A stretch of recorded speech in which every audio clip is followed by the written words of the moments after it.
Sergio, te quería aprovechar que sos sociólogo, también abogado, especialista en el mundo de la política, politólogo, que has estudiado esto y que ahora lo estás viendo reflejado, digamos, en un momento crítico como es la pandemia y es el abuso de las fuerzas de eh, seguridad, ¿no? Otro caso, como el de Valentino Blas Correas, más de 20 en lo que va del año, y ese caso de Joaquín en el norte de Córdoba, que puso en discusión nuevamente el abuso de las fuerzas. ¿Por qué se produce este fenómeno que los policías por ahí se enfrentan hacia estos chicos que están desarmados, que quizás solo tienen un intercambio de palabras, pero no es quizás algo que pueden vivir día a día quizás con la delincuencia, con el narcotráfico, y aún así disparan en estos casos de gatillo fácil?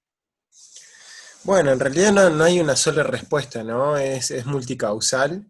Hay algunas de esas cosas que venimos señalando con insistencia, quienes somos parte de los movimientos sociales, quienes estudiamos esta temática en particular, eh, y tiene que ver con, por ejemplo, la no limpieza y una reforma profunda de la policía desde la dictadura esta parte, la policía cordobesa, la policía del Navarrazo, que anticipó el golpe de Estado que sucedió en el resto del país en el 76, 2 años antes, nunca sufrió una reforma estructural como merece la fuerza policial.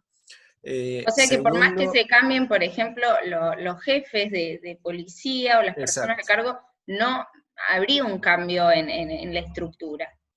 No la hubo nunca, y no hubo tampoco una autocrítica lo suficientemente profunda hacia adentro de las fuerzas policiales y el rol que jugó en Córdoba, eso, desde el Navarrazo y destituir un gobierno elegido democráticamente, hasta, bueno, el rol que jugó la D2 y todo lo que sabemos que hubo un complejo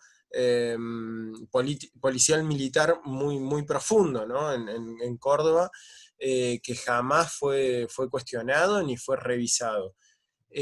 Eso va de la mano con un montón de prácticas. O sea, recordemos que esos comisarios que actuaron en la D2 siguieron siendo comisarios, incluso fue jefe de policía hasta fines de los 90, ¿no? No estamos hablando de que quedaron allá tiempo y hace lejos en la historia. Hay una cultura de la violencia, una cultura muy patriarcal, muy machista hacia dentro de las fuerzas, que nunca se encaró. Después, nosotros lo que vemos en Córdoba también es una policía sumamente empoderada respecto de la ciudadanía. Pareciera que en lugar de ser quienes están ahí para cuidarnos, supuestamente, terminan siendo quienes están en una actitud de guerra hacia las fuerzas policiales. Es hacia el conjunto, desde las fuerzas policiales hacia el conjunto de la población. Eso se profundiza a partir del 2000, o sea, desde el 99, que tiene De la Sota en su momento una reunión con el Manhattan Institute y empiezan a construir eso que en el 2004 va a tomar forma del todo con la profundización y la presentación de un programa de seguridad que implica la creación en ese momento de las CAP, ¿no? De los comandos Sí. de acción preventiva, y que empieza a reestructurarse toda una lógica de guerra respecto de la policía, respecto de la población, eh, donde incluso, si recordamos, había los patrulleros que históricamente habían sido blancos y azules, ¿no? Pasan a Sí. tener camuflaje de guerra. Eso es un mensaje claro, ¿no? ¿Se acuerdan que era un camuflaje rojo, negro Sí. y blanco? Bueno, es el camuflaje de guerra urbano. Eh, y esa es la lógica con la que empiezan a eh, habitar el territorio de la ciudad primero y del conjunto de la provincia después, que es una lógica de tropas de ocupación. ¿Esto Entonces, tiene que ver con la formación o también con quizás el estrés que tiene tener esa tarea a cargo y la insistencia paralela de las autoridades constantemente de frenar la inseguridad y de las personas, de frenar la inseguridad a toda costa? tiene que ver con todas esas cosas, pero tiene que ver además con decisiones políticas, ¿no? De cuál va a ser la función de la policía y cómo va a actuar. Eh, en ese sentido es que es importante que el comando de las fuerzas policiales estén en manos civiles y no en manos de las propias fuerzas. Nosotros llegamos al extremo en Córdoba de tener un jefe de policía como ministro de seguridad, ¿no? O sea, a ese nivel se llegó con Paredes, ¿no? Bueno, eso se ha modificado levemente en el último tiempo, pero sigue sin encararse una cuestión más de fondo. ¿Es necesario los protocolos como los que se están haciendo para actuación? Sí, en momentos de letalidad, ¿no? Que es como el que se está proponiendo ahora de parte del Ministerio de Seguridad.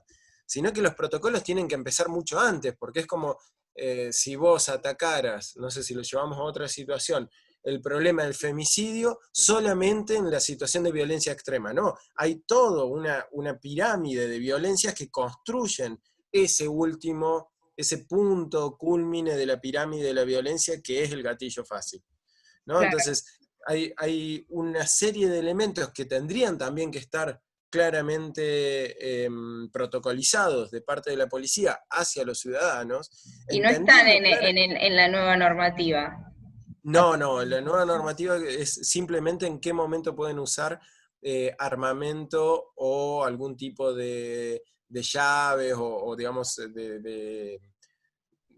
de artes marciales o algo que tengan la posibilidad de ser letales, digamos. Y si vos como sociólogo, paralelo a este fenómeno, ¿cómo ves el caso de, bueno, si la policía va a tener otra postura, otro accionar, los vecinos que deciden hacer linchamientos, no solo en caso de robos, sino en casos de, por ejemplo, de denuncias insatisfechas, como el caso de Abigail en Tucumán, donde las personas decidieron linchar al supuesto femicida?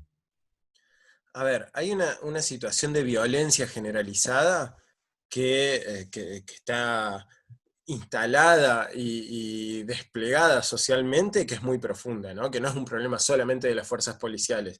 Lo que pasa es que la responsabilidad que le cabe a las fuerzas policiales como parte de la institución estatal es otra, a la de que se le puede pedir a un vecino o vecina común, digamos, ¿no? Que no tiene esas responsabilidades y que no está entrenado para eso, ¿no? Entonces, una cosa es, lo cual es un delito, ¿no? Y la gente que actúe de ese modo deberá responder ante la justicia también de por qué ante tal o cual situación responde con un linchamiento, ¿no? Es un asesinato, no es justicia por mano propia, esas ideas que se instalan desde los medios tienen que ser fuertemente cuestionadas, eso es un delito, no tiene nada que ver con la justicia. Y otra es, insisto, el rol que le cabe a las fuerzas policiales, que justamente es pacificar, no sumarse a esa locura de la guerra y la violencia generalizada. Entonces, el accionar policial tiene que ser en pos de la paz social, en pos de generar mayor convivencia, no de profundizar la violencia.